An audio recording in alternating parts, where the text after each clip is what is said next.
Hypercause relational database is the first system which maintains data consistency, no loss of data, and no repetition of data. Almost all data, including health systems, are stored in relational databases.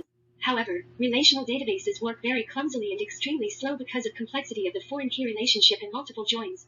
This diagram shows a real hospital health system. Relational databases protect the structural integrity of the data, at the cost of performance, and an unintuitive structure that is difficult for new programmers to understand. The one small box in the above figure on the left represents a group of SQL tables, with an exponentially growing number of joins between them. With the advent of the cloud, we witness a big data explosion, and relationship databases cannot handle this volume of data. In response, the NoSQL revolution was born.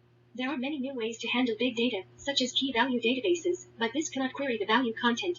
Another option is the document database, which can index all the contents like Google search, but it sacrifices the relationship between the data, causing redundancy. Graph databases prioritizes the representation, discoverability, and maintainability of data relationships. Graph databases are probably the only database in NoSQL that still supports ACID operations. Therefore, for this project, I built a healthcare system using the graph database. My health system in relational database form is like this. It has 11 tables, with 12 relationships. It has hospital information, and users can insert and query the following: patients, hospitals, doctors, diagnoses, treatments, and relationships between them.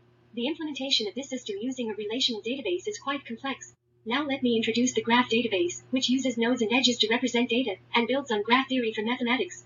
Nodes stand for entities, while edges are relationships between two nodes. Therefore, there is no need to join tables like in relational databases. Joins are slow. Foreign key relationships are also not as intuitive as nodes and edges. Here is my health system in graph database. It reduces 11 tables and 12 relationships into 6 nodes and 5 edges. It's also very intuitive. The system here shows a patient making an appointment, then going to a hospital, which calls doctors, who make a diagnosis, and then prescribe the treatment for the patient's illness. Compare this query in relational SQL database and graph database. To complete the same task, SQL has to use 3 joins between 4 tables, which is hard to program and slow in performance. The graph database uses 2 nodes and 1 edge. It's very intuitive in nature, and also faster in performance. The graph database is all about intuitiveness, speed, and agility. Graph databases are used mainly for managing big data. Social networking enterprises such as Facebook and Twitter use graph databases to hold data about posts, likes, comments, tags, etc. I built my healthcare system using graph database. You can use my website to register patients, make an appointment, assign doctors for the appointment, and prescribe treatments. Click Patients to view patients list from the Patients List page. You can view each patient's records, update records, insert new patients, and view each patient's appointments. Click the View Appointments for John Doe. These are John's appointments. You can click Insert New Item to add new appointments for John. You can also edit existing appointments, and view each appointment's date and time, hospital, the diagnosis, the assigned doctors, and the treatments.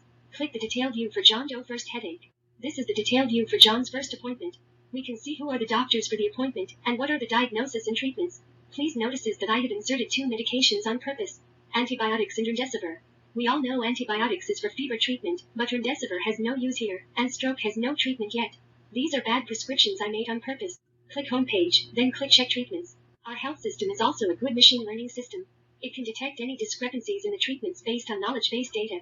It immediately shows that antibiotics are appropriate for the fever, remdesivir is of no use here, and the patient's stroke does not have any treatment.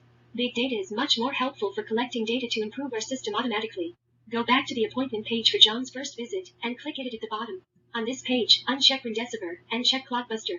After changing the treatments, and clicking Update, go back to the Check Treatment page, and now you will see both treatments for John Doe's first visit are good.